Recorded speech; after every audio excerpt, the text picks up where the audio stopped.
వైష్ణవ ఆలయాలలో విష్ణుమూర్తిని తులసి దళాలతోనే ఆరాధిస్తారు. కానీ ఇక్కడ స్వామిని బిల్వదళాలతోనే పూజిస్తారు. ఎందుకంటే ఈ స్వామి ముక్కంటి శ్రీమన్నారాయణుడు 3 నామాలతో త్రినేత్రుడిగా దర్శనమిచ్చే మహిమనిత్యమైన క్షేత్రమే చక్రపాణి ఆలయము. దీనికి ఒక కథ ఉంది. జలాంధ్రాసురుడనే రాక్షసుడు దేవతల్ని సామాన్యుల్ని ఇబ్బంది పెట్టడంతో అంతా వెళ్లి విష్ణుమూర్తిని విన్నపించుకున్నారంట. అప్పుడు స్వామి అతన్ని సహకరించేందుకు సుదర్శన చక్రాన్ని ఉపయోగించాడు. అసుర సంహారం అయ్యాక కావేరీ నది ప్రవాహం ద్వారా సుదర్శన చక్రం పాతాళ నుంచి బయటకు వచ్చిందంట. ఆ సమయంలోనే కావేరీ నదిలో స్నానం ఆచరిస్తున్న బ్రహ్మదేవుడు ప్రస్తుతం ఆలయంలో ఉన్న ప్రదేశంలో సుదర్శన చక్రాన్ని ప్రతిష్ఠించాడు.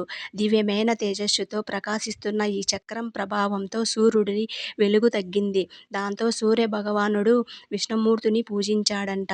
దీనికి మెచ్చిన స్వామి సుదర్శన చక్రం నుంచి ప్రత్యక్షమైన సూర్యుడిని అనుగ్రహించడం అనేది కథ. అలా సూర్యుడు తిరిగి తన తేజరాశిని పొంది కృతజ్ఞతగా ఆలయాన్ని నిర్మించాడంట.